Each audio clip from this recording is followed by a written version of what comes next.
Muito bom dia, você que está em casa nos assistindo através da internet. Estamos aqui para mais um evento da Universidade Municipal de São Caetano do Sul, a USCS, e vamos falar hoje sobre liderança e sobre ginástica cerebral. Obrigado a todos vocês que estão aqui e vamos começar a nossa apresentação imediatamente, né? Nós já tivemos uma era das cavernas. Na era das cavernas, o homem vivia em cavernas, naturalmente, e para se proteger, ele se formava em tribos, né? Então existia uma pessoa que mandava ali na tribo, tá certo? Era o chefe da tribo. Então vocês que trabalham e que têm um chefe, saibam que vocês estão na idade das cavernas, tá certo? Depois nós passamos para uma outra era, chamada Era Agrícola. Nessa era agrícola, o poder saiu do homem da caverna, do chefe, e passou para o dono da terra. O dono da terra, ele tinha alguns trabalhos que ele não gostava muito de fazer. Por exemplo, ele não gostava de advertir as pessoas, ele não gostava de controlar as pessoas, ele não gostava de punir as pessoas. Então ele contratou um preposto, digamos assim, para poder executar essa tarefa. Esse preposto era chamado de capataz. Nas nossas empresas hoje é chamado de gerente. Não sei se tem algum aqui, mas é o nosso gerente, é o capataz daquela época, né? Depois nós tivemos uma grande revolução na era industrial. A era industrial realmente revolucionou tudo. Nós tivemos inclusive a chamada Revolução Industrial, né? E aí as coisas mudaram bastante. O poder passou do dono da terra para o dono do capital. E aí o dono do capital, então, era o dono das instalações, dos equipamentos e das máquinas, e nós tivemos aí um grande progresso nessa época, porque aí veio a produção em série, nós tivemos acesso a produtos que antes não tínhamos, pelo custo do produto, os produtos ficaram muito mais baratos, né?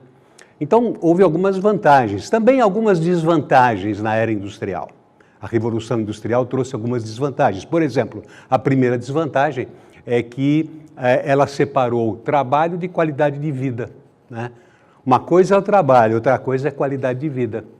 Tanto que muitas pessoas, naquela época e ainda hoje, trabalham de segunda a sexta pensando apenas no quê? No sábado e no domingo. Porque aí ele fica livre, aí ele vai fazer o que ele quer, né? Outros pensam na aposentadoria, exatamente pelo mesmo motivo. Eu me sacrifico agora, mas quando eu me aposentar, aí sim eu vou viver a vida. Quer dizer, então houve uma separação entre trabalho e qualidade de vida. Isso foi a era industrial que trouxe. Um outro problema é que a era industrial nos fez não gostar tanto do trabalho como se gostava antes. Antes nós tínhamos o artesão, que era uma pessoa que realmente gostava daquilo que fazia, era uma arte, né? E na era industrial isso desapareceu. Por que nós invejamos muitos artistas? Porque o artista leva uma vida que não parece que é trabalho, na verdade. O artista leva uma vida diferente da nossa vida. Então, por exemplo, o artista não tem férias, normalmente não tem, né? De vez em quando dá, ele tira umas férias. Aposentadoria, nem pensar em aposentadoria, né? A não ser quando ele é obrigado, quer dizer, quando ele não aguenta mais trabalhar, então ele se aposenta. Mas se não, né, o que é o sonho de muitas pessoas, tá certo? Se aposentar. O grande sonho do artista qual é? Morrer trabalhando, morrer no palco. Alguns até fizeram isso mesmo, né? Tim Maia, há pouco tempo, morreu praticamente no palco. Cacilda Becker, artista de teatro, Raul Cortez, né? Que eu acho que deve ser o sonho de vocês também, né? Morrer na mesa do escritório, um ataque cardíaco fulminante e cair na mesa do escritório morto, né? De preferência na frente do cliente, já que o cliente é tão importante, de preferência na frente do cliente. Então foram dois problemas trazidos pela era industrial. E aí veio uma nova e grande revolução, a era da informação. E aí foi uma revolução mesmo, porque aí mudou tudo, né? Foi uma coisa impressionante a mudança da era da produção industrial para a era da informação. E na era da informação, o poder passou para quem? O poder passou para quem tinha ou produzia ou distribuía a informação. né? Isso tanto é verdade que, se você olhar nas bolsas de valores, né, do mundo inteiro, aquelas empresas que estão entre as mais cotadas são empresas que ou produzem ou que distribuem a informação. Para ter um exemplo numérico, o YouTube foi vendido para o Google em 2006 por 1 bilhão e 650 milhões de dólares. E o WhatsApp foi vendido para o Facebook em 2014 por 22 bilhões de dólares. Né? Veja o dinheiro envolvido com a informação, tá certo? E vender informação é ótimo, é uma beleza.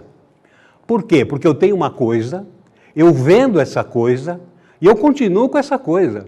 Quer dizer, perfeito, né? É uma maravilha você poder produzir e vender informação. Se você entrar na maior biblioteca do mundo, que é a biblioteca do Congresso Americano, em Washington, nos Estados Unidos, 155 milhões de itens entre filmes, livros, revistas, documentos, etc. Dentro desta biblioteca, você não vai encontrar nada de conhecimento, nenhuma linha de conhecimento. O que você vai encontrar ali dentro? Você vai encontrar ali dentro informação, não conhecimento, informação. E esta informação poderá ou não se transformar em conhecimento. E quando é que uma informação transforma-se em conhecimento? Quando? Quando? Eu queria pedir uma coisa para vocês, logo de princípio. Quando eu fizer uma pergunta, eu vou fazer algumas, eu não gostaria que todos respondessem ao mesmo tempo, para não ficar essa bagunça, tá certo? Um por vez. Então, quando é que uma informação se transforma em conhecimento? Quando eu quando eu a uti, perfeito, quando eu utilizo, né? Então, eu transformo uma informação em conhecimento quando esta informação é utilizada. A informação só tem valor quando ela é compartilhada, quando ela é utilizada. Aquela pessoa que tem uma informação e esconde a informação, não tem valor nenhum. Essa é uma informação que só eu tenho, ninguém mais tem. Isso não vale nada, né? Então, a informação se transforma em conhecimento quando ela é utilizada, quando ela é compartilhada. Aí sim, esta informação tem a sua utilidade. Agora imaginem dentro de uma empresa, na empresa de vocês, quanta informação não existe dentro da empresa. Cada pessoa tem um componente de informação muito grande, muitas informações. E estas informações precisam ser transformadas em conhecimento, para que elas tenham valor, para que sejam úteis, não só para a própria pessoa, mas também para a empresa. Ela precisa criar valor. É preciso que a informação seja transformada em conhecimento.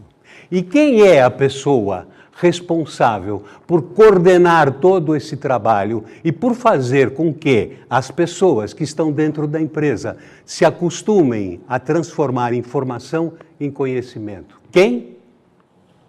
O líder. Na verdade, o líder é a pessoa que tem a responsabilidade dentro da organização de fazer com que a informação que está em cada um se transforme em conhecimento. Esse é o maior valor de um líder dentro da empresa. Eu diria que o líder é pago para isso, né? Esse é o grande valor dele realmente. Tá certo? Ele vai juntar todas essas informações que estão espalhadas por toda a empresa e transformá-las num conhecimento que traga valor para a empresa e que traga valor também para as pessoas da empresa. Vocês devem ter ouvido falar em Tom Peters, provavelmente um famoso consultor americano, até esteve no Brasil há pouco tempo. Faz palestras, tem livros, enfim, é um camarada muito conhecido. E ele disse o seguinte uma vez: líderes são importantes para a empresa, mas gestores são fundamentais. Líderes são importantes, mas gestores fundamentais. O que será que ele quis dizer com isso? Bem, primeiro a gente tem que entender que dentro das empresas hoje nós temos uma crise de gestão muito grande. Se você conversa com os dirigentes das empresas, uma das coisas que ele vai dizer em algum momento é: me faltam líderes dentro da empresa. Eu não tenho líderes, eu não tenho liderança dentro da empresa. A minha liderança é fraca, a minha liderança é desinteressada. Enfim, ele vai de alguma maneira criticar essa liderança, né? Se nós olharmos o resultado de uma pesquisa feita por uma consultoria muito famosa aqui do Brasil, eles concluíram, entre outras coisas, pela pesquisa que fizeram, que 63% dos executivos de alto escalão sentem que tem carência de líderes dentro da sua empresa. 85% dos profissionais na empresa não têm as competências para uma promoção, para uma função de liderança. E 70% das posições de liderança não têm sucessores prontos. Os nossos líderes que estão na empresa hoje não estão preparando futuros líderes. Ou por deficiência dele mesmo, ou porque ele não acha quem preparar, né? Então, voltando à frase de Tom Peters, quando ele diz líderes e gestores, o que ele está dizendo? Que líder é uma coisa e gestor é outra. São coisas diferentes. Ele está dizendo isso, não é? Quando ele diz líderes são importantes, mas gestores são fundamentais. São coisas diferentes. E eu até costumo colocar como uma imagem, na diferença de líder e gestor, a girafa. Eu diria que o líder é a cabeça da girafa, que está lá por cima. Ele tem uma visão ampla, ele olha tudo, né? Ele sabe tudo o que está acontecendo, mas ele não está envolvido realmente com a tarefa. Quem está envolvido com a tarefa é o gestor, que são os pés da girafa. Porque estão com os pés no chão, estão trabalhando no dia a dia. Esses são os líderes e esses são os gestores. Também, às vezes, eu comparo com uma bicicleta, né? A roda de trás é o gestor, é o que dá a tração, a força motriz, é o que movimenta a empresa. E o líder? O líder é a roda da frente, que dá a direção, para onde vamos, que dá o equilíbrio. Quando você junta essas duas coisas, perfeito, não é? Mas se você só tem gestores e não tem líderes, ou se você só tem líderes e não tem gestores, com certeza a girafa vai morrer de fome e a bicicleta não vai andar. Então, nós temos que entender primeiro a diferença de líder e de gestor, né? Eu tenho aqui algumas diferenças básicas que até vocês já devem conhecer, né? O líder é uma pessoa que pensa no futuro, está sempre pensando no amanhã. Dificilmente ele pensa no hoje, pensa no amanhã. Ele é uma pessoa voltada para a inovação, coisas novas, coisas diferentes. Ele está sempre vendo alguma coisa lá na frente. Ele faz com que as pessoas queiram fazer, né? Ele desperta nas pessoas a vontade de fazer aquilo que precisa ser feito. Ele é um sonhador. Por isso é que a cabeça da girafa, né? Ele está sempre nas nuvens, sempre sonhando. Daí porque ele pode inovar, daí porque ele pode pensar no futuro. Porque quem inova e pensa no futuro tem que ser um sonhador, né? Ele é uma pessoa muito informal, não está muito preocupado com normas. O líder é aquela pessoa que não se preocupa muito com as normas da empresa, seguir a norma, fazer tudo direitinho. Não, ele não se preocupa com isso, né? Não está preocupado com isso. E, finalmente, ele tem autoridade. Não o poder, ele tem autoridade. Já o gestor, ele não pensa no futuro, ele pensa no hoje, no agora. Ele tem que fazer a lojinha estar funcionando no dia a dia, então ele pensa no hoje, no que está acontecendo agora. Ele não pensa tanto em inovação, mas ele pensa em manter o processo em funcionamento. As coisas têm que funcionar de acordo com os processos que são estabelecidos. Ele não faz as pessoas quererem fazer, ele manda fazer, né? Ele tem o pé no chão, enquanto que o outro é um sonhador, esse aqui não, é aquele pé da girafa. Ele tem o pé no chão, ele pensa no hoje mesmo. Ele é uma pessoa formal, segue as normas. Está na norma, tudo bem, não está na norma, né? E, finalmente, ele usa o poder, ao contrário da autoridade, né? Só lembrando, a autoridade é algo que vem da própria pessoa, não do cargo. Poder vem do cargo. Se eu perco o cargo de gerente, eu perco o meu poder. Mas a minha autoridade como líder eu nunca perco, porque a autoridade é alguma coisa pessoal, né? Então vejam, às vezes você vai numa empresa, eu sou consultor, vou em uma empresa e a empresa diz assim, olha, queremos transformar os nossos gestores, todos eles em líderes. E eu digo, então essa empresa não vai andar. Porque você já imaginou ter uma empresa onde só tem gente pensando no amanhã, no futuro, sonhador? Você tem que ter alguém pensando no dia a dia, né? Mas o que é que as empresas estão fazendo? As empresas estão percebendo que é importante que os gestores tenham também algumas características do líder. Então, as empresas hoje estão, através de treinamentos e etc., de alguma maneira, sobrepondo o perfil do líder no perfil do gestor. Então, hoje você tem o gestor, que está pensando no dia a dia, que está pensando no hoje, mas que tem algumas características também do líder. Esta junção é feita através de várias maneiras, que a gente vai ver aqui algumas. Inclusive do principal assunto dessa parte, que é a liderança situacional, né? Que é o sistema de treinamento de liderança mais utilizado em todo o mundo, tá certo?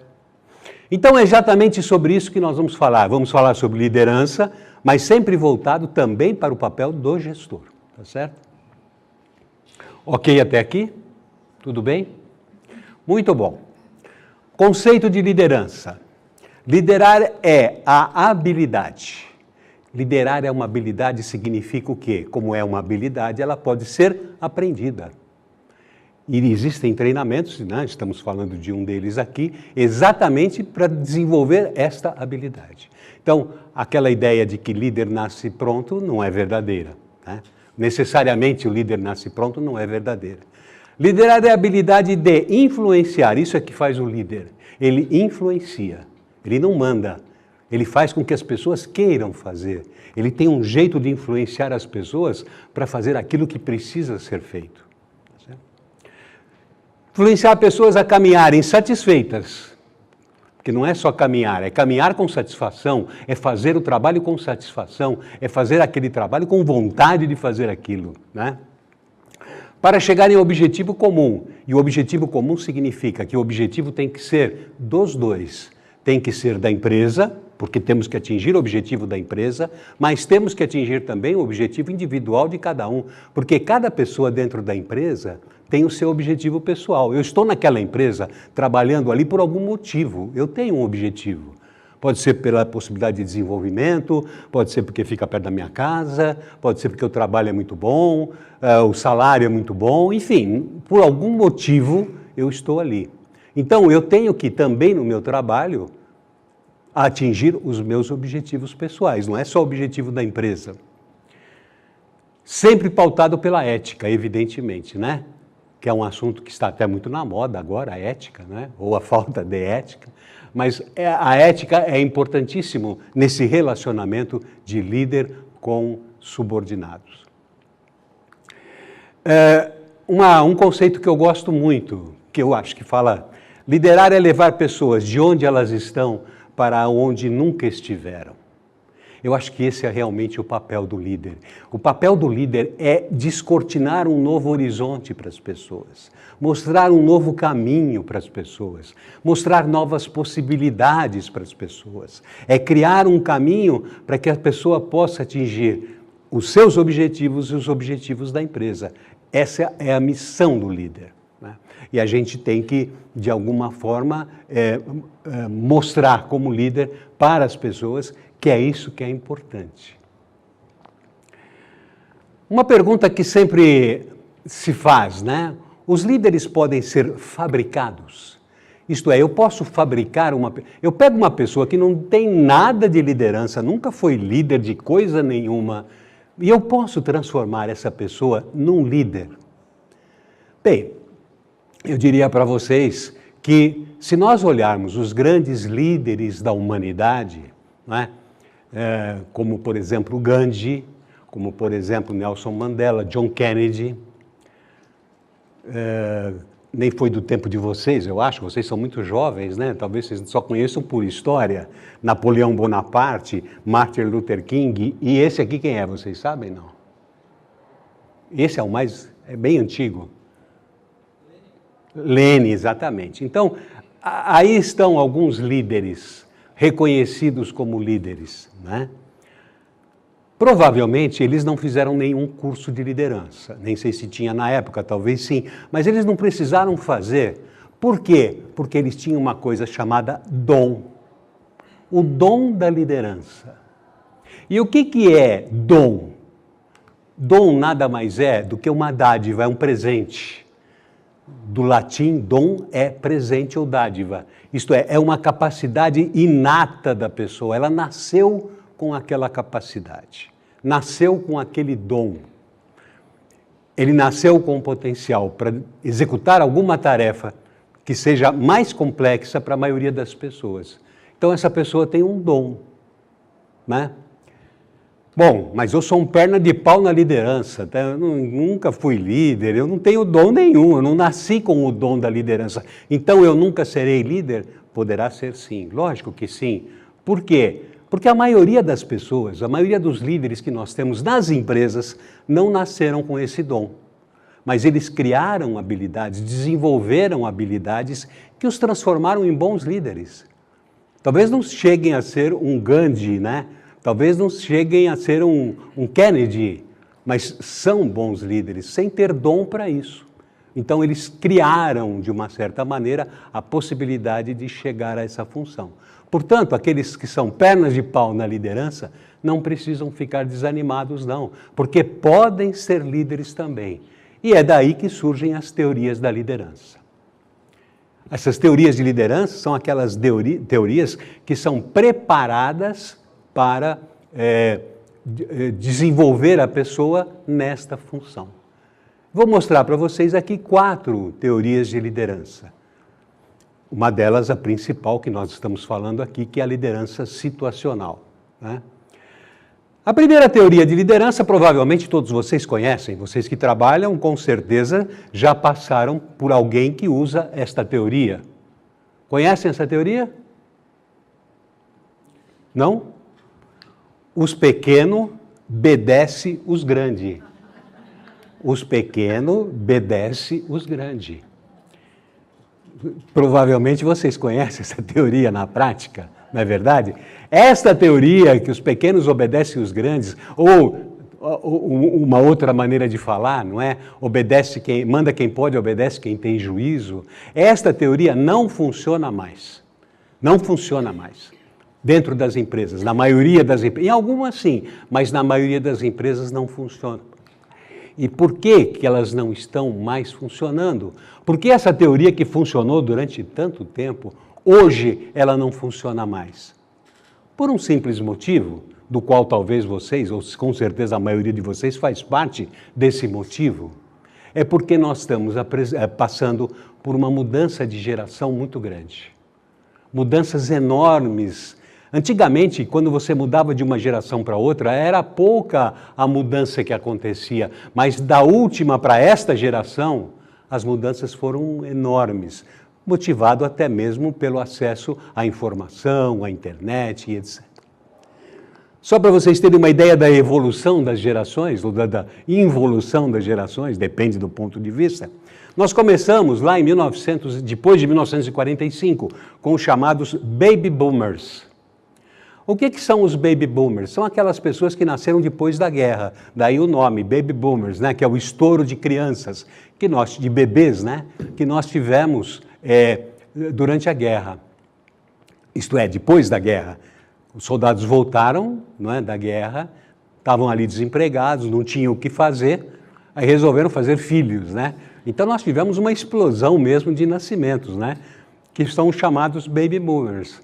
São aquelas pessoas que hoje têm em torno de 65 anos, mais ou menos, um pouquinho menos, um pouquinho mais.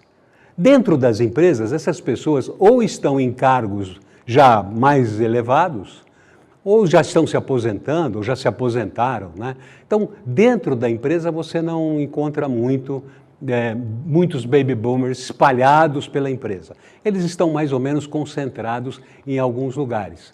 Se deixar eles lá quietinhos, der comida para eles, água direitinho, na hora certa, pagar o salário, benefício e tal, eles não incomodam ninguém, tá certo? Então esse não é o problema. Depois nós tivemos os filhos dos baby boomers. Quem são os filhos? É a chamada geração X. É aquele pessoal que hoje tem mais ou menos 40, 45 anos de idade. São os filhos dos baby boomers. Estes estão em posição de comando na empresa. Gerentes, supervisores, né? Eles estão dando as ordens dentro da empresa. Eles estão coordenando o trabalho da geração seguinte, que é a chamada geração Y, que são aquelas pessoas de entre 20 e 30 anos, portanto, vocês todos aqui, olhando assim, todos vocês estão na geração Y, não é isso? Eu sou um baby boomer, mas vocês são da geração Y. E que são aquelas pessoas que estão chegando nas empresas, não é?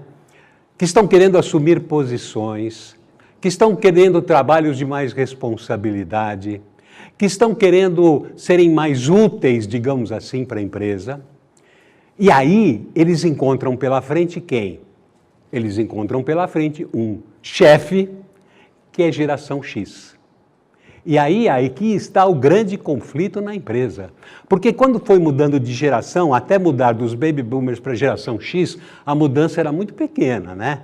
Mudava um valor ou outro, uma cultura ou outra, mas era pouca coisa.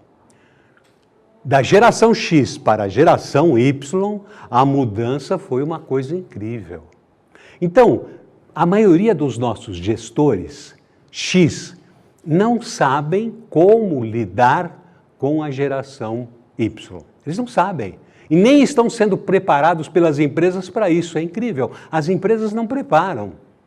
Então, soltam aqueles geração Y que vem babando, querendo coisas novas, querendo aprender coisa nova, querendo trabalho de responsabilidade, e tem um geração X que quer segurar tudo com ele, quer concentrar, ele que manda, ele que dá ordem, quem foi que autorizou você a fazer isso, onde é que eu assino? Essa é a geração X. Né? E ele não está preparado, então, para lidar com a geração Y. Ele não sabe como lidar com a geração Y. E ele precisa aprender as características da geração Y. Né? Entre as características da geração Y, eu vou mostrar aqui, e vocês vão se identificar com isso, porque vocês são da geração Y, né? Uma delas é que quer tudo para ontem. A geração Y não tem muita paciência para esperar as coisas, não. Eu não vou ter aqui. 6 meses depois, ele já quer ser promovido para alguma função, ele já quer um aumento de salário. E se não tem, ele vai embora. Ele não quer esperar, ele não tem paciência. É tudo para ontem, porque é uma geração apressada, acelerada, né? É tudo aquela coisa. Enquanto que a geração X é uma geração mais calma, vamos ver, vamos estudar, vamos formar uma comissão, um comitê para estudar, vamos, né? O que às vezes é importante, porque também ser muito apressado às vezes causa problema, né?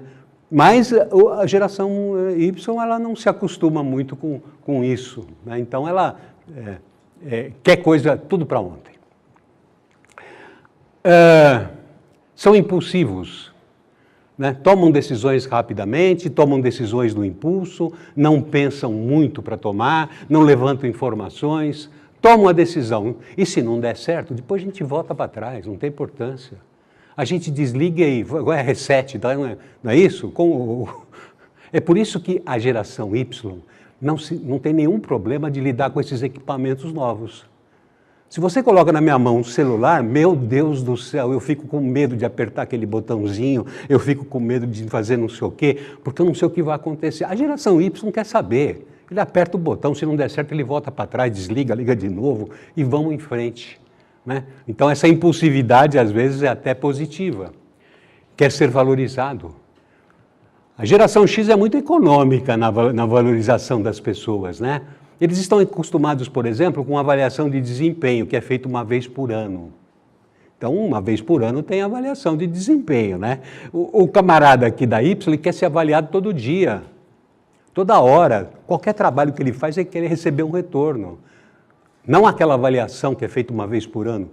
Além do que, avaliação de desempenho é coisa para cavalo, né? Porque cavalo é que você avalia o desempenho. Pessoa, você não avalia desempenho, tá certo? Mas ele não quer saber, ele quer ser avaliado constantemente. E se ele não é avaliado constantemente, já fica de cara feia, já procura outro emprego, já vai ver outra coisa, enfim. Feedback. ligado à valorização, né? Ele quer receber muito feedback, constante. E nem sempre a geração X está disposta a dar feedback. Pô, mas toda hora eu tenho que falar com esse camarada, toda hora eu tenho que dar feedback para ele. Não é assim, eu não fui acostumado assim, né? Então, se ele não foi acostumado assim, ele não faz assim também com os seus subordinados. Isso é uma outra dificuldade. Não valoriza a hierarquia. Isso vale tanto em casa, quanto no trabalho, quanto na escola. Eu, por exemplo, me lembro bem. Na minha época, e você sabe que uma pessoa está ficando velha quando ele começa a falar muito na minha época. Então, eu vou falar para vocês que na minha época, mas eu sou mesmo, eu sou geração baby boomer, né? Eu tenho 71 anos, então eu sou bem baby boomer mesmo, nasci na 45, né? Outra coisa que você sabe que a pessoa está ficando velha é quando ela perde a linha do raciocínio que ela estava falando e ela tem que disfarçar para o pessoal para tentar lembrar o que ela estava falando, tá certo? Da hierarquia. Então, na minha época, lembrei, na minha época, na escola, na época chamada primário, ginásio, né? Quando o professor entrava na classe, todo mundo ficava em pé. E só sentava depois que o professor sentava. Era assim. Hoje, eu vejo na faculdade, onde eu dou aula, eu estou sentado ali. O aluno entra, ele nem olha para mim, ele nem olha para mim. Já vai direto para o amigo, dá um beijinho aqui, uma coisinha ali, senta no lugar dele, já pega o celular, né? Primeira coisa que ele faz, antes de falar boa noite, pega o celular. Mas eu entendo que é assim, tem geração X que não entende isso, acha que é um desrespeito. Mas não é desrespeito, é o jeitão mesmo, é o jeitão. É porque eles não valorizam hierarquia. Eles só valorizam o chefe quando o chefe pode transmitir para ele coisas que são importantes para ele, que o valorizam, fazem crescer, aí sim ele valoriza. Mas se não, aquele chefe que é só porque tem o título de chefe, né, ele não valoriza esse tipo de hierarquia. Mas a geração X, que é o chefe dele, quer que seja valorizado, porque chefe é chefe, tá certo? Eu sou o chefe aqui, e chefe é chefe. Então, é outro ponto de atrito, que ele precisa se acostumar, o líder novo tem que se acostumar com isso, né? Qualidade de vida, preocupação enorme com qualidade de vida. Querem ver? Quem fuma aqui? Levanta a mão. Não é para ir fumar, não, é só para eu saber quem fuma. Alguém fuma? Temos um ali, dois, só. Se eu fizesse essa pergunta 15 anos, 20 anos atrás, provavelmente um ou dois não levantariam a mão, os outros todos levantariam. Preocupação com qualidade de vida. Não sei se vocês lembram, há alguns anos, houve um despejo de óleo, petróleo, lá no Alasca, e matou um monte de animais marinhos, pássaros, focas, etc. Né? Naquela época, quando a notícia chegou, que muitos passarinhos tinham morrido, muitos disseram, e daí que morreu? É um passarinho a mais, um passarinho a menos, que diferença faz? Não faz diferença nenhuma, né? Faz diferença. Isso naquela época. Hoje, com essa juventude, com essa geração Y, acontece qualquer coisa desse tipo, já vão tudo para a Avenida Paulista, vamos boicotar a empresa de petróleo, porque derramou e matou um pinguinzinho lá não sei aonde, faz passeata, vai não sei o quê. Por quê? Porque valorizam muito esse aspecto da qualidade de vida, né? Então, é uma outra coisa que preocupa realmente a geração Y, mas que a geração X não está tão preocupada assim. Tanto isso é verdade que, para você, entre aspas, vender um produto de qualidade de vida numa empresa de treinamento, é muito complicado. As empresas que trabalham com isso têm dificuldade, porque o camarada que aprova, que é o gerente da geração X, ele fala, não para que a gente vai fazer qualidade? Qualidade de vida é um problema de cada um que se vire para... Né? Ele não tem essa consciência de que é uma coisa realmente mais ampla, né? Então, essa é uma outra característica da geração Y, que infelizmente a gente da geração X, ou Baby Boomers, não leva em conta, mas que o pessoal leva. Multitarefa.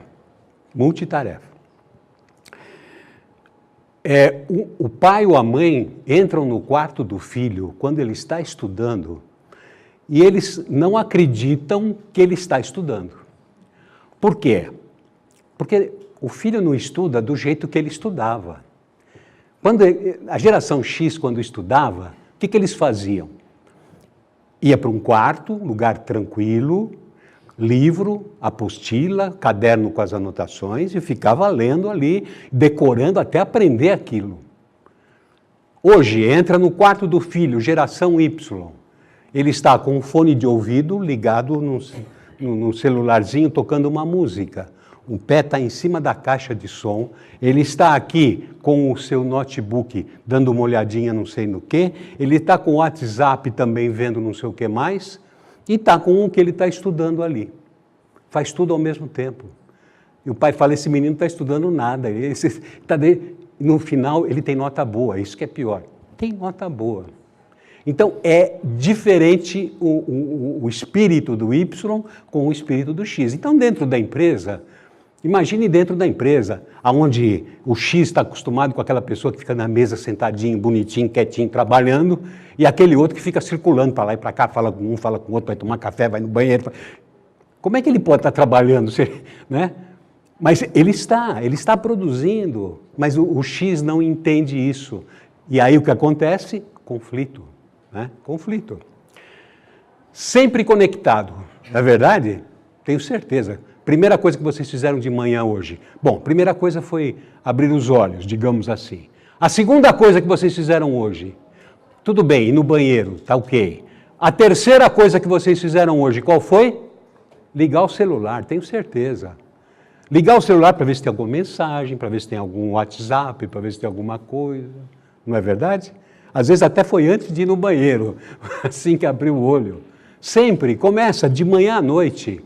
Tem pessoas que não desligam o celular, 24 horas com o celular ligado. Celular em qualquer lugar. O celular hoje é uma praga, né?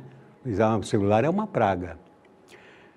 As pessoas não conversam mais. É engraçado, eu moro ali na Vila Madalena, e lá a gente tem vários restaurantes e barzinhos que lançam moda, né? Outro dia eu fui num barzinho, lá num restaurante com a minha mulher, e no centro da mesa tinha uma coisa redonda assim, com as divisórias. E aí eu perguntei para o garçom, o que é isso aqui, né? Se todas as pessoas que chegarem aqui, colocarem os celulares aqui, todos eles, e não mexerem mais, quando eles saírem tem 5% de desconto. Aí eu pensei, puxa vida, então vocês devem dar muito desconto aqui, né? Não, não dão, porque ninguém quer deixar o celular, todo mundo quer estar olhando.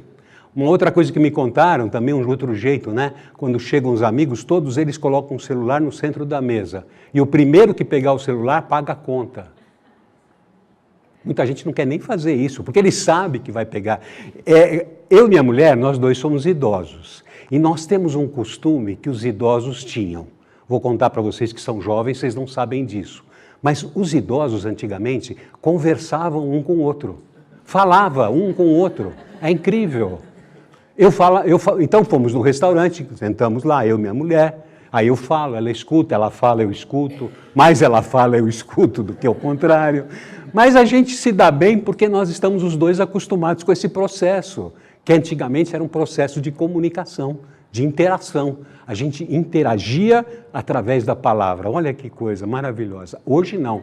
Entrou um casal, 20, 21 anos, não sei se eram namorados, noivos, casados, sentaram um de frente para o outro.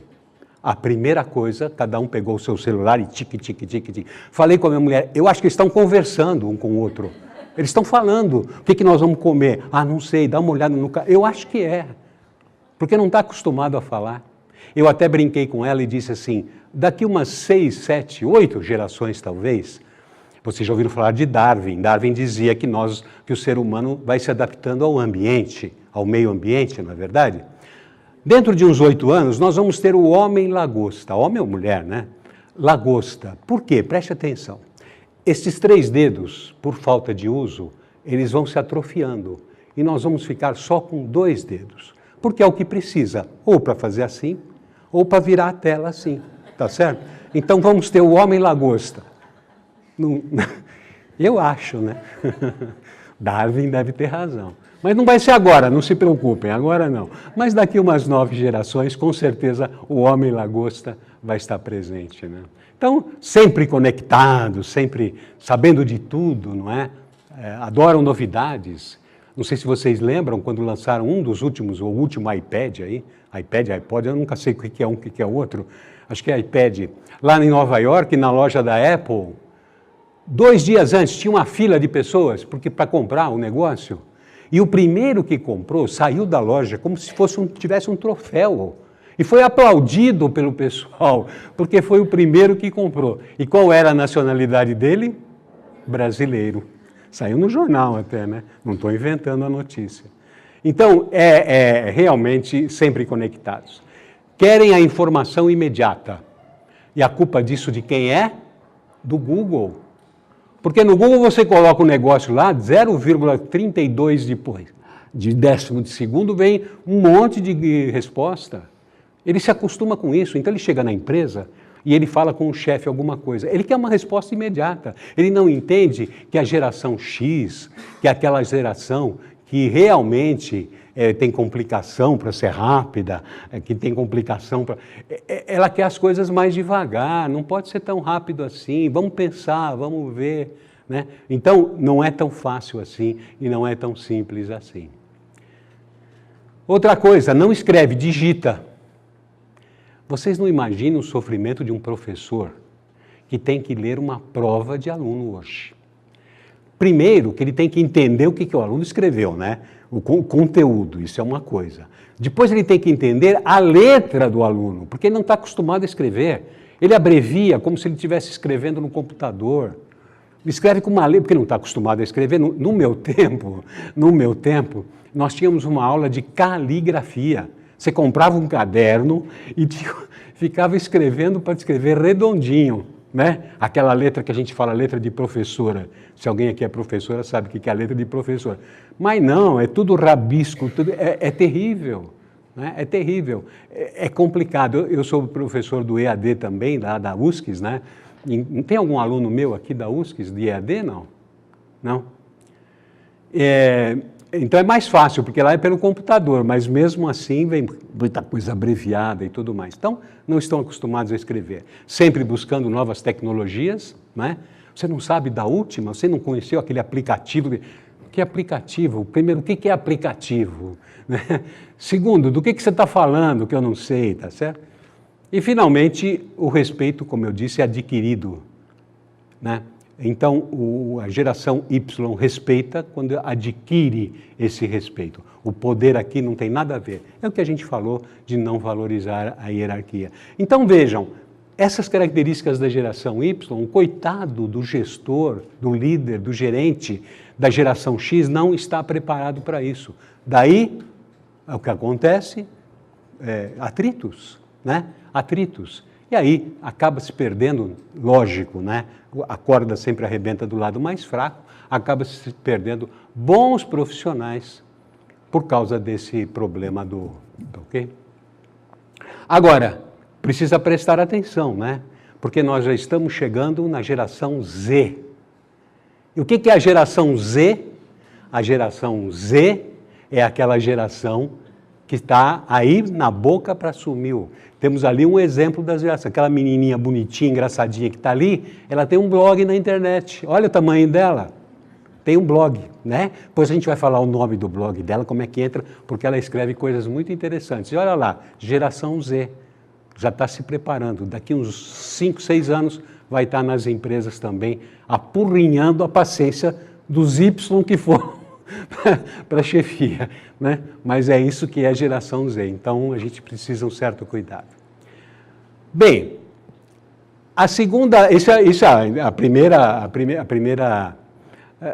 teoria, né? A teoria do manda quem pode, obedece quem tem juízo. A segunda teoria, ela se baseia numa frase, líder nasce líder. O que significa isso? Para você ser líder, você tem que nascer líder. Se você não nasceu líder, esquece, você nunca será um líder. Né? Então, essa teoria chama-se teoria dos traços de personalidade. E essa teoria diz o seguinte, para ser líder, eu tenho que nascer com alguns traços de personalidade. E se eu não nascer com esses traços, não serei líder. Muito bem. Quais são os traços de personalidade que um líder deve ter de acordo com essa teoria?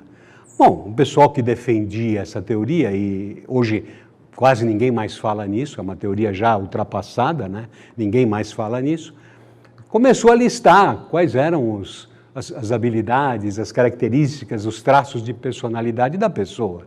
Só que essa lista não terminava nunca.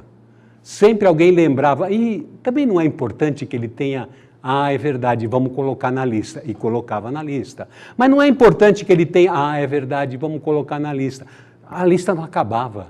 Era impossível que uma pessoa tivesse todos esses traços de personalidade. Era impossível.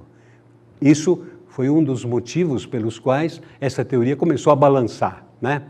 E o segundo motivo é que se percebeu que líderes com características de personalidade totalmente diferentes eram líderes também. E o exemplo mais conhecido e citado, Churchill e Hitler. Hitler, o ditador da Alemanha, e Churchill, primeiro-ministro da Inglaterra, na época da Segunda Guerra.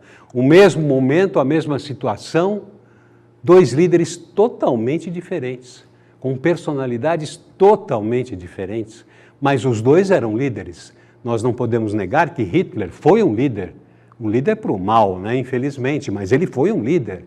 E Churchill liderou a Inglaterra num momento muito difícil e conseguiu fazer com que a Inglaterra sobrevivesse na época da guerra e até vencesse a guerra junto com outros aliados. Então, isso foi o golpe final nessa teoria. Quer dizer, a lista não acaba nunca, tá certo? A lista não acaba nunca. Segundo, líderes com personalidades diferentes continuam líderes.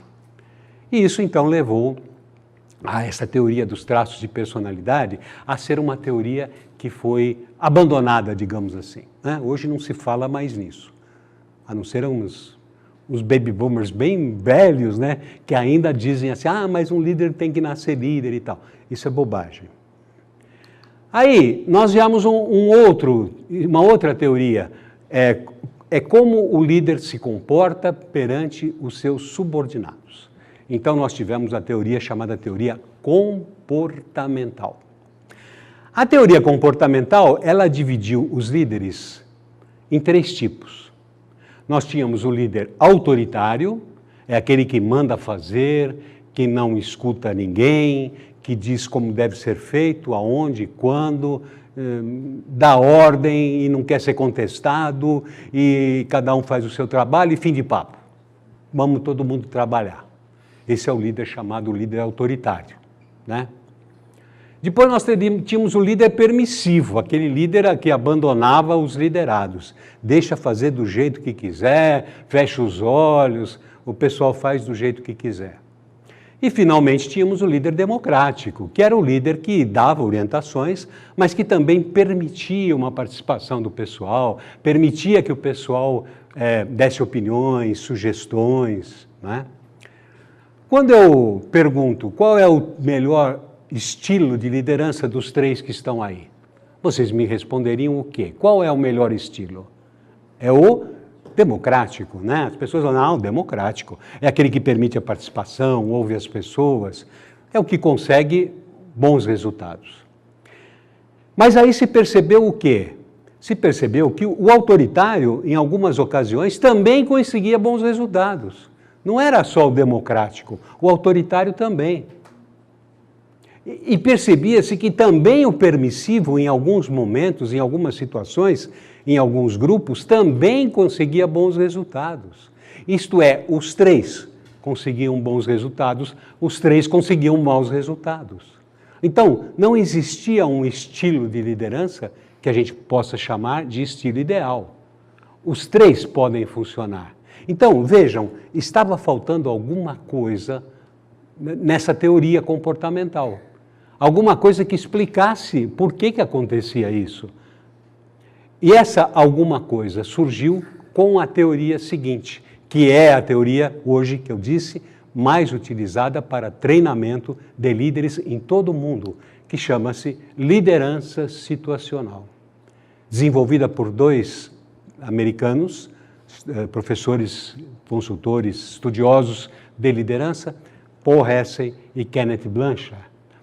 E eles colocaram nessas três na teoria comportamental o item que estava faltando. Qual era o item que estava faltando? A maturidade do liderado. E maturidade na liderança situacional não tem nada a ver com maturidade em termos de idade.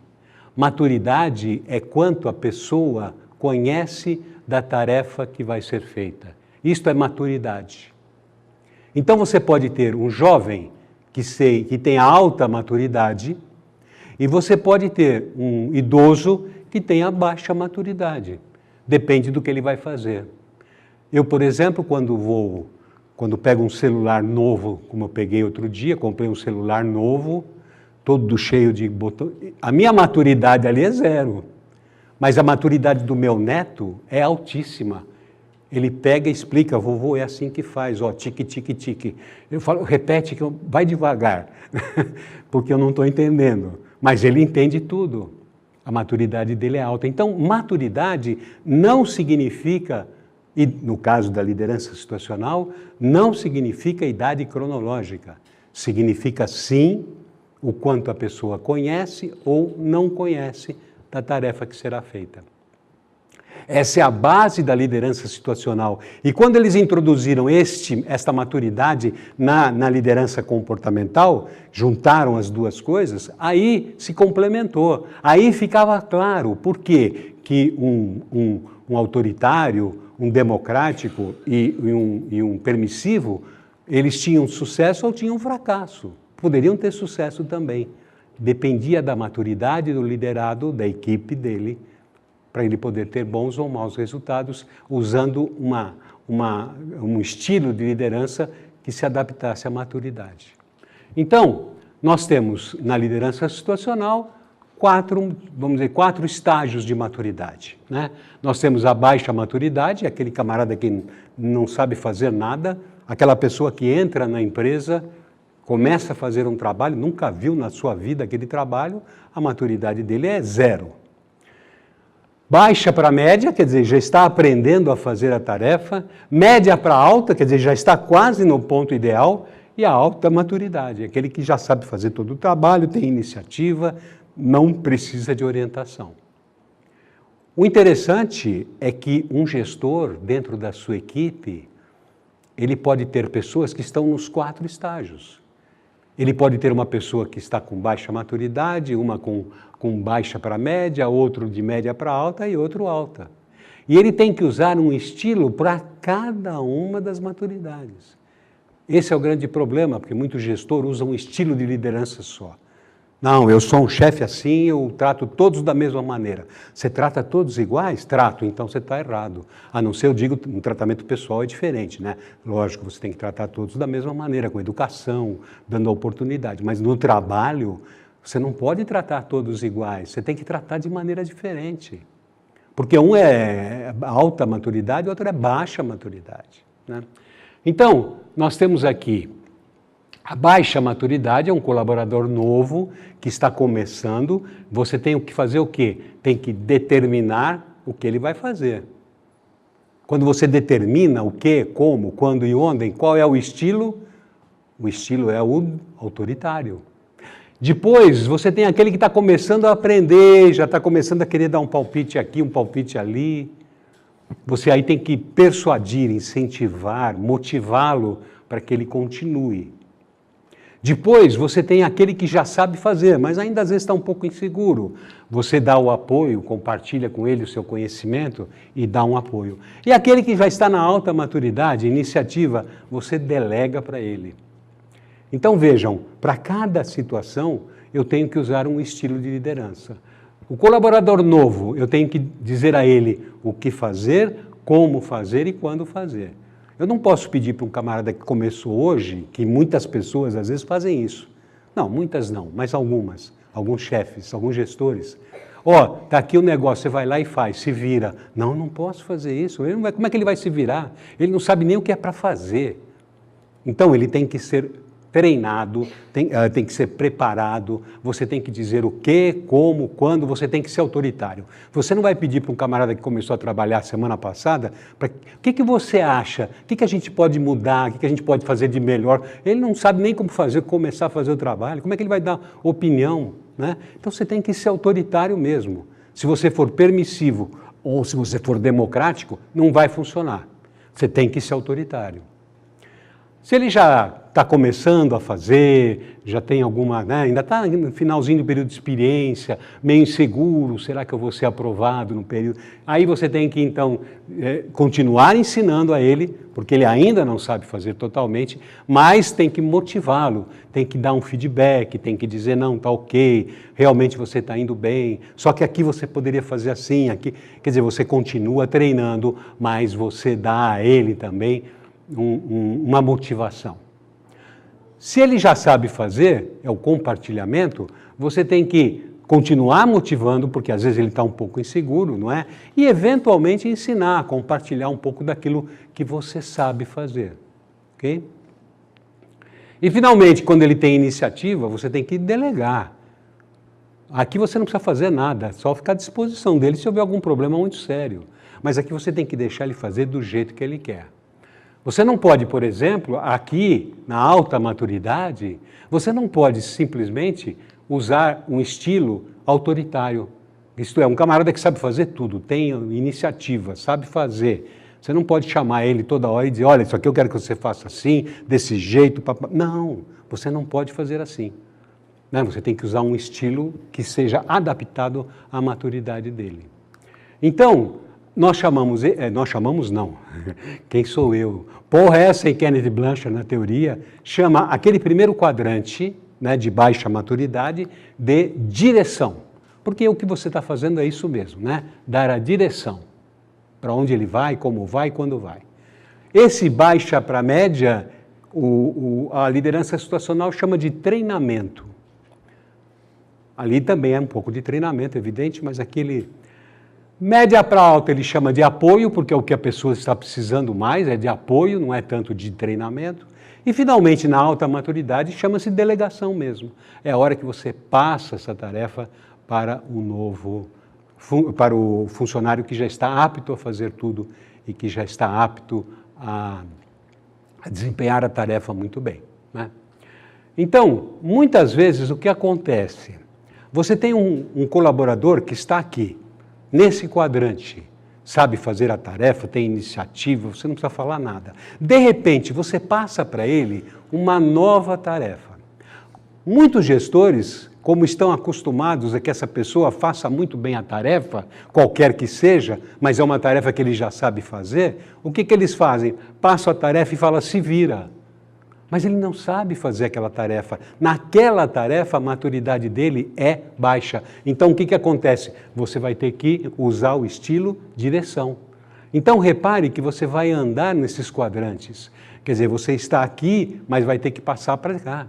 Ou então, direção e apoio. Ou então, treinamento para apoio. Quer dizer, você tem que ter o que se chama de flexibilidade de estilos de liderança. Jogo de cintura. Agora, isso é fácil? Muitos gestores acham que é difícil. Por quê? Porque você tem que conhecer muito bem cada um dos subordinados. Você tem que estar junto, conversar, acompanhar, olhar. Muito gestor não gosta de fazer isso. E aí ele usa um estilo só para todos. É mais fácil, vai assim mesmo. E pá! E manda bala. E o que acontece? Em alguns casos ele acerta, né? Se ele está lá precisando de direção e ele dá direção, ele acerta. Mas se ele está na delegação e ele continua dando direção, realmente vai ser muito ruim. Mas tem muito gestor que não consegue perceber essas mudanças, né? Eu me lembro aqui, fazendo um parênteses, da minha mãe. Minha mãe, ela faleceu há uns 6 anos. Portanto, eu tinha aí uns 66 anos de idade já. Minha mãe morava numa avenida muito movimentada. E toda vez que eu ia visitá-la, quando eu ia embora, ela dizia para mim, meu filho, você vai até a esquina e atravessa no sinal, onde tem a faixa de pedestre, hein? Não me atravesse no meio da rua aqui, toda vez. Eu, em termos de atravessar a rua, já estava no delegação. Eu já estava nesse nível. Eu sabia perfeitamente onde atravessar, como... Mas para minha mãe, ela ainda achava que eu estava lá no quadrante 1, porque mãe é mãe, né? Então, mãe sempre acha que o filho está no quadrante 1. Então, vocês não fiquem muito tristes com a mãe se ela ficar dizendo o que você tem que fazer, porque mãe é assim mesmo. Agora, o gestor não pode ser assim. O gestor não pode ser assim. O gestor, ele tem... Agora, para isso, ele precisa estar junto com o pessoal. Se ele não quer ter muito contato com o pessoal e tudo mais, com certeza ele vai ter problemas. Então, como é que a liderança situacional ela é representada graficamente? Pelos autores, né? Aqui está. Aqui nós temos na vertical apoio, baixo e alto, e aqui temos direção, baixa e alta. E aqui nós temos os níveis de maturidade. Então, vejam só, nível 1 de maturidade, o M1, pouca maturidade, tá certo? Ele ainda não conhece a tarefa. Então, qual é o estilo? Alta direção e baixo apoio. Não adianta você ficar tentando motivar. Ele está motivado, ele começou a trabalhar agora, ficou desempregado há algum tempo. Então, não fiquem tentando motivar, não é esse o problema. O problema é dar a ele direção. Então, veja que está aqui na linha, né? na cor aqui, né? A cor está aqui, direção. Depois de algum tempo, ele passa para o estilo 2. Ele já sabe fazer um pouco o trabalho, mas aqui ele está um pouquinho inseguro. Será que eu vou ser aprovado no período de experiência? Será que ele está gostando? Aquela coisa toda. Então, você tem que continuar ensinando, veja a cor aqui, né? Continua ensinando, tá certo? Mas também você vai motivá-lo um pouco aqui. Então, ainda continua a alta direção, mas aí já tem também um alto apoio. Depois, ele já sabe fazer a tarefa de vez em quando, é um pouco inseguro. Então, você tem aqui o M3, não é? O M3 significa apoio. Isto é, baixa direção, você não precisa ficar mais dizendo o que ele vai fazer, mas alto apoio. Então, você junta aqui alto apoio, baixa direção, e você está nesse quadrante, né? Quando a maturidade dele é 3. E, finalmente, a maturidade 4 significa baixo apoio e baixa direção. Você nem precisa dizer o que vai ficar fazendo e nem precisa dar muito apoio e motivação para ele, porque ele já está bem. Então, a primeira coisa que você tem que saber para identificar qual é o estilo que você vai utilizar, a primeira coisa que você tem que fazer é identificar qual é a maturidade do seu liderado. Primeira coisa. E aí depois, então, encaixar a maturidade ao estilo de liderança para aquela situação. Ficou claro aqui? Esse é o fundamento da liderança situacional. Paul Hesse e Kenneth Blanchard têm livros sobre liderança situacional em português, tranquilo, vocês acham, na internet tem muita coisa também, mas é uma teoria um pouco mais complicada e difícil, porque exige que o nosso gestor conheça as pessoas. Mas é a que traz melhor resultado em termos de treinamento de liderança, sem dúvida nenhuma, né? Quando o gestor diz, eu lidero todos da mesma maneira, em termos de trabalho, alguma coisa está errada. Você não pode liderar. Quem tem mais de um filho sabe que os filhos são diferentes. Estão todos no mesmo ambiente, os pais são os mesmos. Um é estudioso, você não precisa nem mandar estudar, ele estuda, tem nota boa. O outro é um vagabundo, não estuda, você tem que ficar em cima e tem nota... Não é? Dentro de casa é assim, com os subordinados é a mesma coisa. Você não pode tratar todos da mesma maneira. Não digo no aspecto de educação, de ética, isso não. Mas em termos do trabalho, com certeza sim. Então não há um estilo melhor, não há um estilo melhor para qualquer situação. Existe um estilo adequado que vai depender da maturidade do liderado. Esse é o espírito da liderança situacional. Ficou claro? O pessoal da internet também está claro? Tá bom. Conhecer o pessoal, né, que eu falei que é o importante. Muito bem. Então, vamos fazer o seguinte. Vamos ver se vocês estão craques na liderança situacional. Eu vou projetar aqui, eu tenho 4 situações diferentes. E para cada situação eu tenho 4 possibilidades de ação do líder. Então eu quero que vocês me identifiquem, de acordo com o que está colocado ali, qual é a situação mais adequada de liderança para aquela situação. Tá claro? Vamos ver então. O pessoal da internet também pode ir anotando aí, tá? Então vejam bem, os seus colaboradores estão pensando em introduzir mudanças na rotina de trabalho. Eles têm um desempenho eficiente, iniciativa, atingem resultados, sabem a importância de mudar. Falam com você sobre isso. O que você faria? Tá? Então, essa é a situação. E o que você vai? Eles vão para você e dizem assim, olha, estamos querendo mudar e papapá, papapá, papapá. A primeira coisa que a gente tem que fazer, vocês lembram? Qual que é? A primeira coisa? A maturidade do grupo. Então, qual é, pelo que a gente está lendo aqui, qual é a maturidade desse grupo? É 1, 2, 3 ou 4. Aqui está um D porque está desempenho, mas é maturidade. 1, 2, 3 ou 4? 4. Vocês já tinham feito esse exercício ou não? Não? É 4, muito bem. A gente, pelo que está escrito aqui, percebe que é um grupo que está maduro, né? É um grupo que está acostumado, tem um desempenho eficiente, tem iniciativa, atinge resultado. Portanto, é um grupo que está numa situação de maturidade 4. Muito bem. Então, tendo em vista que eles estão na maturidade 4, qual das quatro ações do chefe seria melhor? Você permitiria que o grupo introduzisse a mudança, colocando-se à disposição para o que necessitassem? Ou decidiria se haveria mudanças e procederia à implantação com a sua supervisão rígida? Ou daria autonomia ao grupo para formular a própria maneira de executar a mudança? Ou incorporaria sugestões do grupo, mas faria com que a mudança se processasse sob a sua orientação? Qual das 4 opções você, como líder, escolheria, tendo em vista que você tem um grupo numa situação de maturidade 4? O A permitiria que o grupo introduzisse a mudança, colocando-se à disposição? O outro já falou? B. A, C. D. A, D.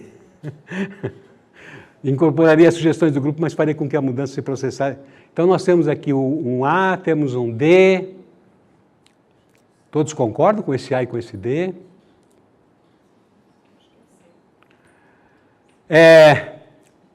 A letra B decidiria se haveria mudanças e procederia à implantação com a sua supervisão rígida. Isso seria bom para um grupo de maturidade baixa, seria maturidade 1. Então, a letra B a gente exclui, não é verdade? Exclui. A letra D incorporaria as sugestões do grupo, mas faria com que a mudança se processasse sob a sua orientação. Isso mostra que tipo de maturidade? Quer dizer, a maturidade 2, 3 ou 4? 3. Permitiria que o grupo introduzisse a mudança, colocando-se à disposição para o que necessitasse. 4. E daria autonomia ao grupo para formular. 4 também? Então tem 2 4 aí que... Então, já excluímos a letra B. A letra D incorporaria as sugestões do grupo, mas faria com que a mudança processasse sob a sua orientação, me parece mais para um grupo de maturidade 2. Quer dizer, é um grupo em que você vai, de alguma maneira, aproveitar as sugestões, mas você precisa continuar orientando. Eles ainda não estão preparados. Então, eu acho que também a letra D está fora. Eu ficaria entre A e C. E olhando aqui, a letra A me parece que é mais um grupo que está numa maturidade 3. Olha, pode introduzir a mudança, mas eu estou à disposição. E o C daria autonomia ao grupo para formular a própria maneira de executar. Vocês têm autoridade, delega, você sabe como fazer, sabe quando, vai e faz, né? Então, eu acho assim que a resposta mais adequada é a letra C. Muitas vezes dá uma pequena confusão entre A e B, entre 1 e 2 e entre 3 e 4. É verdade, então precisa de um feeling. Mas eu acho que aqui está mais para maturidade 4, mais para a letra C. Então, dar autonomia ao grupo para formular, tá certo? Então, eu acho que a melhor resposta mais adequada é a letra C. Espero que o pessoal de casa tenha acertado a letra C. Se não acertou, não tem importância, a gente tem outra chance. Vou dar outra chance para vocês. Agora vocês já estão mais afiados, agora eu tenho certeza que vai ser melhor, quer ver? O desempenho do grupo, a disciplina e os resultados da equipe são muito satisfatórios. Atingem resultados, mas você sente alguma insegurança sua por falta de dar mais orientação ao grupo e de dar uma orientação mais diretiva em relação a eles. O que fazer? Isto é, o grupo está indo muito bem, ótimo, mas você está sentindo, você fica um pouco inseguro, você está sentindo que está faltando alguma coisa de orientação para eles, talvez dirigir um pouquinho mais e tudo mais, tá certo? Muito bem, qual é o nível de maturidade do grupo? 1, 2, 3 ou 4? Do grupo, digo a maturidade do grupo. O desempenho do grupo, a disciplina, os resultados da equipe são muito satisfatórios, atingem resultados. Qual é a maturidade aqui? 3?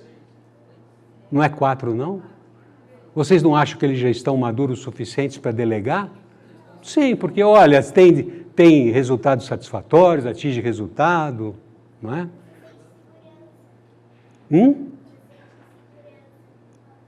Ah, mas você tem segurança. Está vendo? Só essa menina danada. É isso, tem segurança, você tem segurança. Então, vamos ver qual que seria a melhor ação aqui para o gestor. Eu avalio que eles estejam no 4, ok? A, não interferiria. Não faço nada, tá certo? Eu estou inseguro e tudo mais, mas não faço nada. B, discutiria a situação com o grupo e então introduziria as mudanças necessárias. C, tomaria medidas no sentido de orientar o grupo para que trabalhassem dentro de normas bem definidas. E, finalmente, D, daria ênfase ao relacionamento de apoio, colocando-se à disposição. D, daria ênfase ao relacionamento de apoio. Bom, qual é a letra que não cabe aí? Qual é a ação que não cabe? A. Qual mais que não cabe? A C, tá certo. Muito bem, então nós estamos... E a B, cabe? Discutiria a situação com o grupo e introduziria as mudanças necessárias? O grupo está no nível 4. Isso, o grupo é ótimo. Ele que é o problema. O problema é ele. Se o grupo está andando bem, se o grupo está caminhando, se o grupo atinge resultado... Para que eu vou interferir? O problema é meu, a insegurança é minha. Então, eu acho que, minha opinião, isso é opinião, tá certo? Mas se um dia vocês fizerem lá na USC, se alguém fizer uma prova que cair essa pergunta e responder coisa, eu vou corrigir de acordo com a teoria, tá certo? Mas eu acho que a resposta mais adequada é a letra A, não interferir. A insegurança é minha, não é? O grupo não tem nada, o grupo está ótimo. Quando muito, eu poderia dizer letra D. Olha, pessoal, eu estou aqui para quebrar um pouquinho a insegurança dele, eu estou aqui. Mas, com certeza, letra B e letra C, não. A letra B e a letra C, a letra C é se ele estivesse na maturidade 1 e a letra B na maturidade 2, né? A D na maturidade 3 e o A na maturidade 4. Então, na minha opinião, seria... Então, se o grupo está num nível de maturidade 4, eu vou usar um estilo de liderança 4. Né? Ok? Pessoal de casa acertou? Mais uma chance. Penúltima chance. São 4 chances. Ok? Agora eu tenho certeza que todo mundo vai acertar. O desempenho e as relações interpessoais do grupo têm sido bons. Você os deixa à vontade para resolverem seus próprios problemas e eles os resolvem. Entretanto, no momento, estão com um problema que não conseguem resolver. O que você faria? Qual é o nível de maturidade desse grupo? Bom, aí tem 2 aspectos, né? O grupo, me parece que, em princípio, está no nível de maturidade 4. mas tem um problema que eles não estão conseguindo resolver. Você poderia dizer, bom, para esse problema especificamente, eles estão no 3. Você recua 1, é isso? Então está no nível 3. Tá bom, vou concordar com vocês, está no nível 3 de maturidade. O que você faria? Envolveria o grupo e se dedicaria conjuntamente com ele, né, à solução do problema? Deixaria que o grupo encontrasse a solução? Agiria rápida e firmemente no sentido de dar a solução e reorientá-los? Ou estimularia o grupo a trabalhar no problema, mas mantendo-se disponível para a discussão? Você tem que encontrar um estilo que vai se adaptar à maturidade 3. O que vocês fariam? A, B, C ou D? D. D? É? Pessoal de casa, D também. A? Não. Não. A seria mais ou menos no nível 2 de maturidade, né? Eu acho que vocês estão certos mesmo. O nível D é um estilo de liderança adequado à maturidade 3, tá certo? Então é isso mesmo. Muito bem, então agora vai ser completo, tá certo? Agora é para acertar, No momento o grupo, que é novo, está mantendo um bom desempenho e se acostumou a um controle excessivamente rigoroso da sua parte. Quer dizer, o grupo está funcionando bem porque você está ali em cima. Você deseja manter a produtividade do grupo, né? Mas gostaria de tornar o ambiente mais participativo, com sugestões. O que você faria? Então, primeiro vamos ver qual é a maturidade do grupo. Qual é a maturidade do grupo? 1, 2, 3 ou 4? 2, exatamente. Quer dizer, ele está passando do 1 para o 2, né? Na verdade, a maturidade dele já é 2. Você está usando como se o grupo estivesse na maturidade 1, mas eles já estão no 2. Muito bem. Então, o que vocês fariam? Letra A, faria o grupo se sentir valorizado e percebesse que você conta com eles. B, continuaria dando bastante ênfase à importância de manter os prazos das tarefas. Decidiria não intervir ou envolveria o grupo na elaboração de algumas decisões, mas acompanharia de perto a realização das tarefas. Qual que vocês fariam? D. Todos fariam a letra D? A letra C, não, porque o grupo está no nível de maturidade 2, a letra C é de delegação, seria um nível 4. A letra B também não, porque seria você continuar no nível 1 de maturidade, né? Dando ênfase à importância de manter prazo, fazer do jeito que eu quero, no prazo que eu quero, etc. Então, nós ficaríamos entre o A e o D. E eu acho que realmente o grupo ainda é muito cedo para só dar motivação para ele, a letra A.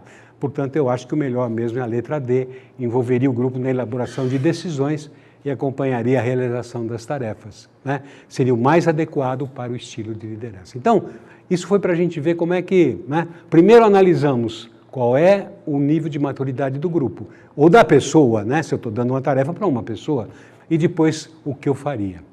Então, isso é muito importante porque essa é a base da liderança situacional, certo? É você identificar a maturidade do grupo e usar um estilo que seja adequado. Então, às vezes, você tem que usar um estilo 1, depois passar para o 2, para o 3 e para o 4, ficar no 1. Às vezes você fica no 1 o resto da vida, né? O cara não progride, não anda. Às vezes você vai rápido para o 4, depende de cada um. Mas é por isso que você não pode tratar todos da mesma maneira. Cada pessoa de uma maneira diferente, tá certo? Então, é isso só para lembrar o esquema da liderança situacional. E se vocês tiverem interesse depois de se aprofundar no assunto, o livro Paul Hester e Kenneth Blanchard, A Liderança Situacional, ele é um livro muito fácil de ler, dá muitos exemplos e traz todas as explicações, ok? Muito bem. Queria abrir rapidinho para algumas perguntas, se alguém tiver alguma dúvida, alguma pergunta, menos aquela pergunta que às vezes o aluno faz na classe quando você logo no começo abre, né? Alguém tem alguma pergunta? Professor, que horas termina a aula? O senhor já fez chamada? Eu estou com falta. Alguém tem alguma dúvida, alguma curiosidade? Gostaria de fazer alguma observação? Ninguém tem dúvida? Nenhuma? Pois não. Espera um pouquinho só, eu te dar o microfone para gravar, para sair a gravação e para o pessoal de casa ouvir a pergunta. Professor, quando a gente lidera uma equipe, né? Só que você tem acima de você uma direção que não te permite tomar essas atitudes. Por exemplo, até na primeira eu falei C, porque eu jamais poderia deixar o meu grupo fazer alguma coisa sem que aquela pessoa autorizasse. Como lidar com isso? Bom, aí só tem duas maneiras. Ou você aceita isso, engole e fala, bom, a empresa é boa, estou segura, recebo o meu salário e tenho benefícios, engole o negócio. Ou você procura uma outra colocação. Eu sei que não é o momento certo para isso, tá ok? Então hoje temos mais que engolir do que procurar uma nova colocação. Mas nesse caso não tem muito o que fazer, né? Então você está naquela situação que eu falei, não é? De você ser um gestor Y, mas você tem um gestor-chefe que é X. Exatamente. Então aí não tem jeito, né? Aí infelizmente não tem jeito. Então não tem outra hipótese, porque não dá para você treinar o seu chefe. Tem um livro que fala, né, como treinar o seu chefe. Eu não li esse livro, eu não sei se funciona. Eu tenho dúvida, mas se você tiver coragem de falar com ele, né? A coragem eu tive, não teve resultado. Ele não escuta, né? Você tem coragem porque ele não escuta, né? Mas não tem jeito. Nesse caso não tem jeito, infelizmente, viu? Quem sabe se você sugerir para ele um curso de gestão na USCS, que tem alguns, né? Eu sugiro que você diga para ele, olha, o EAD da USCS Gestão é muito bom. Faça, se inscreva. Ou quem sabe ele tem mais subordinados? Só você? Bom, mas quem sabe... Sim, mas ele tem outros subordinados. Quem sabe vocês possam se juntar, faz uma vaquinha, paga a matrícula para ele e fala, olha, um presente... um presente para nós, né? Muito bem. Ok. Mais alguma pergunta? Só essa? Só essa? Bom, para aqueles que gostaram dessa primeira parte, eu sugiro que não vão embora, voltem, porque a segunda parte vai ser bem interessante, porque é uma novidade, é uma coisa nova, eu acho que a maioria não conhece. Para aqueles que não gostaram da primeira parte, peço que voltem também, para eu poder me redimir nessa segunda parte, tá bom? Então a gente vai fazer um pequeno intervalo de 20 minutos, que dá tempo de tomar um cafezinho, tem aqui uma cantina e tudo mais. O pessoal de casa também pode fazer um intervalo. A gente volta dentro de 20 minutos para a segunda parte, falando sobre a ginástica cerebral, ok? Então, aqueles que trouxeram tênis, agasalho e tal, podem colocar para fazer a ginástica do cérebro, tá bom? Então, daqui a 20 minutos a gente se encontra de novo. Muito obrigado. Até já.